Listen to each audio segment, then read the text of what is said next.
Is your home equity safe? That's probably been one of the most concerned questions I haven't heard lately. Let me tell you some more. Okay, so I talk to people all the time about real estate. That's what I do. I'm a realtor. And people are always asking, how's the market? When we get down to it, if I ask enough questions and they own homes, the real question is my home equity safe? So let's talk a little bit about home equity. Is it safe? And why people are even really concerned. Let's take you back to '06. Housing market is doing fantastic. People are refinancing their houses and buying everything except for what they should be doing, reinvesting into their home. They're buying boats, they're buying RVs, they're buying the newest, latest, greatest fancy cars. So all of a sudden we realize the market shifts a little bit and the banks come calling. They want some money back, and the notes, the appreciation wasn't there. Lots to do with it. Okay, the bank had a financial disaster in and of itself that helped to create that. What really happened though was a lot of people who had a bunch of equity in their house walked away from that feeling just trashed. Well, let's start off with what is equity.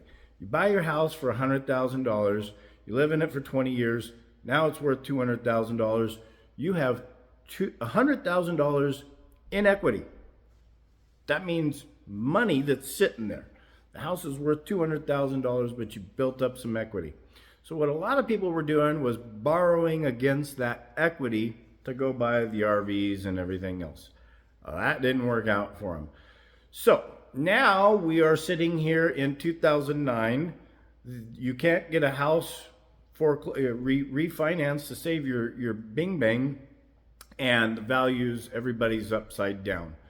Okay, so if you had only been in your house for a year or two and bought in the height when it was really climbing up in '06, '07, you were big time upside down, and we saw foreclosures like crazy. Okay, let's fast forward to 2023. We're in a much different scenario. First off, the banks have corrected what the banks were doing incorrectly at the time of our financial disaster. For instance, the big one that we had was appraisers, and now the banks are hiring third-party appraisers. So we have a legitimate third-party valuation on what your home should be, not just what you want it to be. That's super important because if the bank does need to sell it, they want to make sure that it's worth it.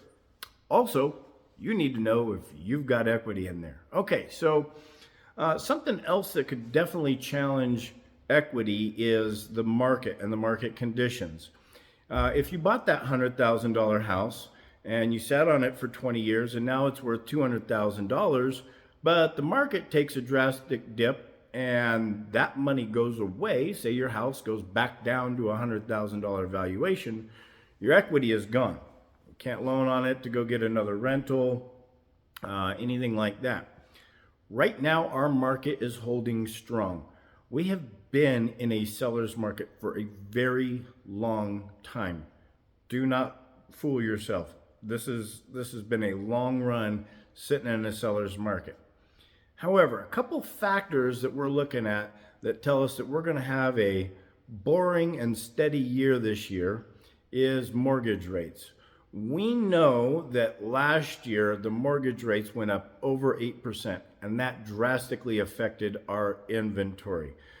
Not a whole lot of inventory came on the market because people were sitting on 2% interest, and they were what they called rate lock. They didn't want to downsize the house and have their payments double. So last year, across the board, we saw almost 1 million sales less than the previous year. Now mortgage rates have become more palatable, and predictably, they look like they're going to go down more. A couple things with that: the feds have promised cuts, and we're in an election cycle, which typically lends our mortgage rates to go down lower. So with those two things in mind, we expect more people to be out buying houses. Oh my gosh, that means it's going to be a buyer's frenzy like it was in 2020, right? No, hold that thought, okay? Because this time when we increase our demand, remember I was telling you that those people were sitting in a 5-bedroom house and their kids went off to college and they need to downsize? Those guys are going to be putting inventory on the market.